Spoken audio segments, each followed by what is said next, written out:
quais são os hinos mais importantes, os melhores hinos para você começar os seus estudos musicais. Então, os melhores hinos para aprender a tocar teclado. Quais são eles? O nome do nosso evento não é por acaso, tá, gente? Ele se chama Desafio da Harpa Cristã, porque os melhores hinos para você aprender são os hinos da harpa cristã.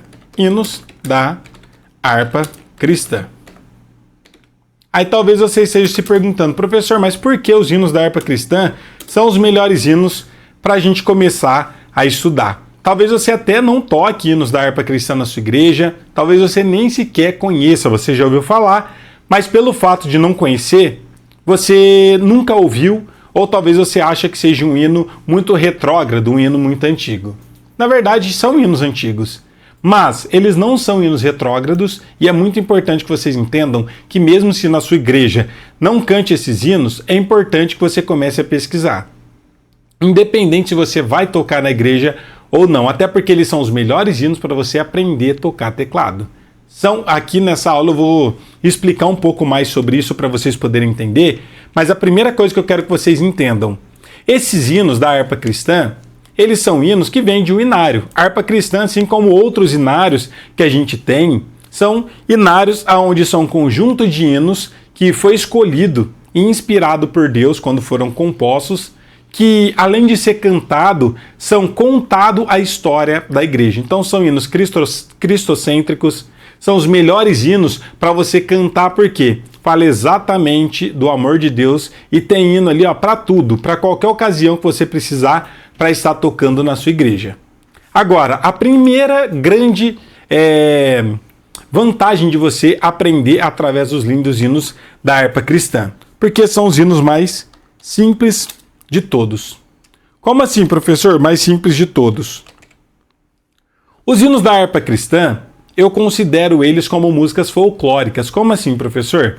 Quando a gente aprende a cantar, inclusive eu tenho uma filha que tem 1 ano e meio. Quais são as primeiras musiquinhas que ela aprende a cantar?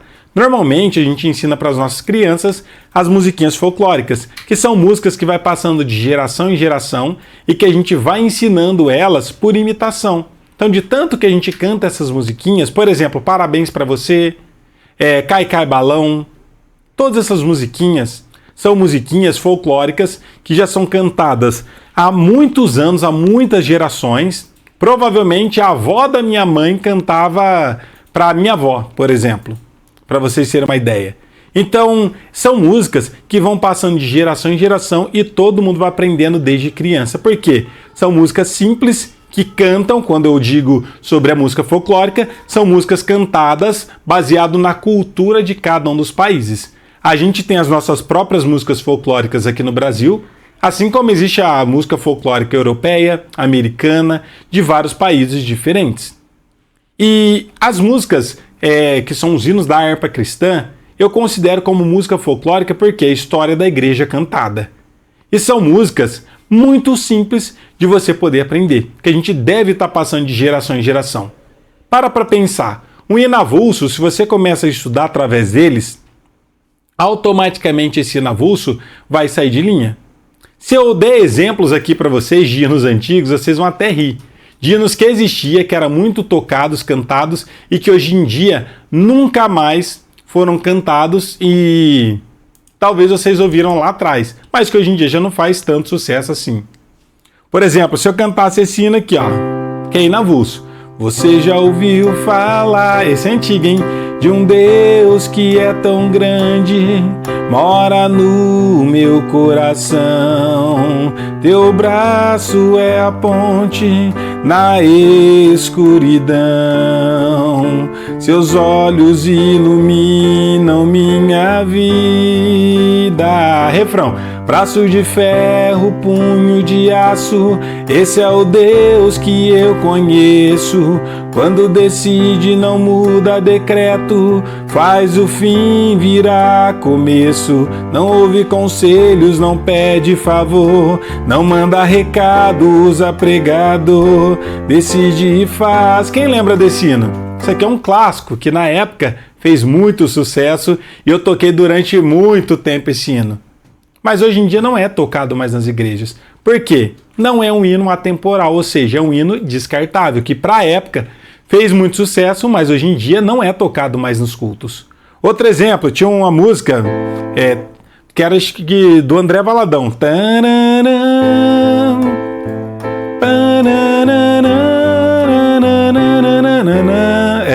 Posso crer que em minha vida um milagre vai acontecer.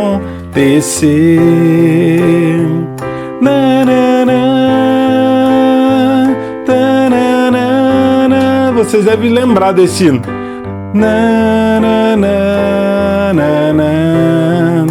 Sendo liberadas sobre mim. Refrão, vocês vão lembrar. Hoje o meu milagre vai chegar. Eu não vou duvidar.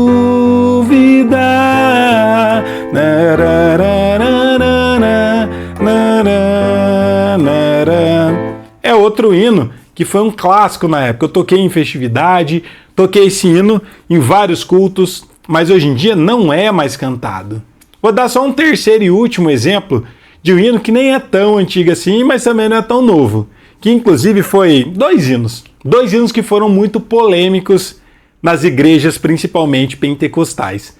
Tinha pastores que deixavam tocar, tinha pastores que não deixavam tocar por conta da letra, mas no final das contas são dois hinos que é clássico, que todo mundo vai lembrar porque estourou na mídia. O primeiro era esse aqui, ó. O vento balançou meu barco em alto mar. Não, esse é o barquinho, esse aqui era cantado sim. É o outro, gente. Ah, lembrei, ó, já lembrei. Quem te viu passar na prova e não te ajudou, quando vê você na bênção vão se arrepender. Vai estar entre a plateia e você no palco, vai olhar e ver Jesus em você. Quem sabe no seu pensamento você vai dizer: meu Deus, como vale a pena a gente ser fiel. Na verdade a minha prova tinha um gosto amargo, mas minha vitória hoje tem sabor de mel. Tem sabor de mel, tem sabor de mel. A minha vitória hoje tem sabor de mel. Quem não lembra desse hino Sabor de Mel, gente? Estourou na época, foi cantado em várias igrejas. Aí foi uma polêmica, pode, não pode cantar, cada pastor falava uma coisa. Mas no final das contas, independente do hino e da polêmica deles, são hinos clássicos que foram cantados muito na época deles. E são hinos que muitas igrejas cantaram. Agora, independente se a sua igreja cantou ou não, isso não tira o mérito de que foram hinos muito cantados na época e que fizeram muito sucesso. Qual que é o grande problema? Primeiro, são hinos que têm muitos acordes, então automaticamente, para quem está começando, não é a forma mais inteligente de você começar, porque se você está iniciando, você precisa de hinos simples para começar a tocar.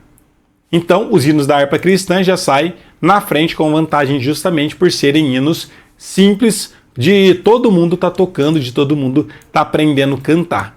Agora, outra grande vantagem desses hinos é que são hinos atemporais. O que isso significa, professor? Hinos atemporais. São hinos que não saem de moda. Diferente desses hinos que eu acabei de mostrar para vocês, são hinos que lá atrás eram tocados e hoje em dia já não são tocados mais. Agora, hino da harpa cristã. Há quantos anos que não existe? Tem muitos hinos que têm mais de 80 anos de existência e até hoje são tocados e até hoje são cantados.